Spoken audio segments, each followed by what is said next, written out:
السلام عليكم، اهلا بكم في فيديو جديد. النهارده هنعمل مع بعض الطعميه البيتي لزوم السحور بتاع رمضان. خلاص، كل سنه وانتم طيبين، رمضان على الابواب.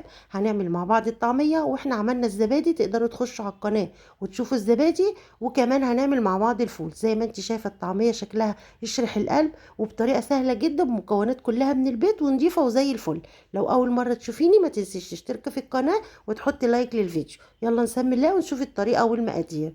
معانا هنا ربع كيلو من الفول المدشوش. زي ما انت شايفه بتقولي للراجل بتاع العطاره: انا عايزه فول مدشوش اللي هو بتاع الطعميه وبتاع البصاره.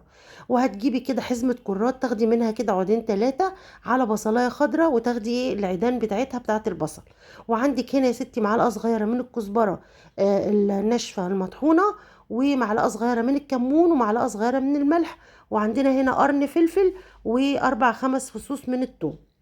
هنحطهم في الكبه بتاعتنا طبعا، ويستحسن تكون كبه. لو انت ما عندكيش كبه تقدري تستخدمي الخلاط، بس هتضطري تحطي ميه كتير عشان المكونات كلها تختلط معاكي في الخلاط بسرعه. ما تاخدش معاكي وقت، وكمان الخلاط ما يبص مني. فاحسن حاجه لازم الكب.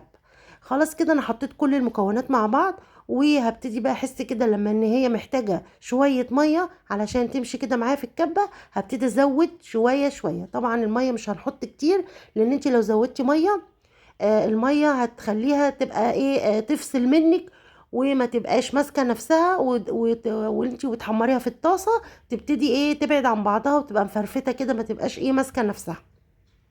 زي ما انت شايفه كده انا بحط نقط نقط، يعني ما بدلقش كميات كبيره، وخصوصا ان انا مش عامله مقدار كبير.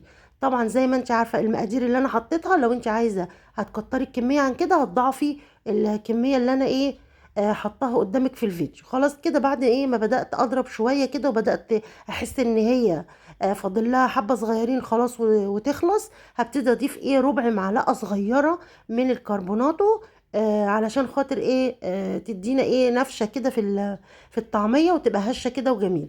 زي ما انت شايفه كده خلاص بدات اضرب كل شويه كده، افتح الكبه بتاعتي وابتدي اقلبها علشان المكونات كلها تختلط، وتبقى كلها بنفس درجه الفرم، ما يبقاش في حبه مفرومين وحبه لا. خلاص كده خلصت فرم بتاع الطعمية بتاعتي او العجينة. هبتدي كده اخدها وابتدي اقرصها قطع كده مدورة. وزي ما تحبي بقى، عايزة تعمليها بالشكل ده، عايزة تعمليها زي الكفتة بتحطيها على ايدك كده وبالسكينة، وتبتدي تاخدي قطعة كده وتعمليها زي الراجل بتاع المطعم بالظبط. او لو حبيتي تعمليها كور صغيرة، انا برضو بعمل اشكال منها يعني. بس انا حبيت اوريكم الشكل التقليدي اللي احنا متعارفين عليه عند بياع او المطعم، يعني بيبيعها بالشكل ده، او اللي كلنا عارفينه قرص الطعمية بتاعنا. خلاص كده هبتدي بقى اخد قطعة قطعة وابططها بين ايديا كأني هعمل كفتة كده، واحط لها شوية سمسم. طبعا ايدي بتكون مبلولة، فبتلقط السمسم وابتدي احطه على وش قرص الطعمية قبل ما احطها في الزيت. زي ما انت شايفة كده الطعمية تشرح القلب، وطعمها في منتهى الجمال، وريحتها ما اقولكيش. وطبعا احنا بنحبها في سحور رمضان، وبنحبها طبعا كل يوم بناكلها على الفطار.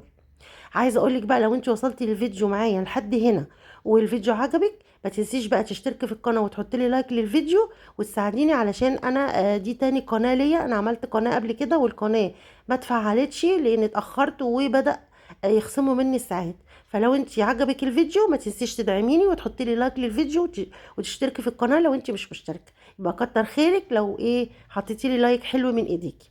خلاص كده هبتدي بقى اطلع الطعميه بتاعتي زي ما انت شايفه شكلها عامل ازاي، وريحتها في منتهى الجمال، طبعا نضيفه اللي احنا عاملينها في بيتنا.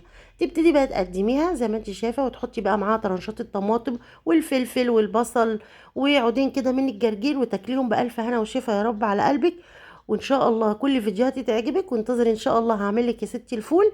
ويا رب تكوني شفتي الزبادي، واشوفك على خير فيديوهات جايه كتير. مع السلامه.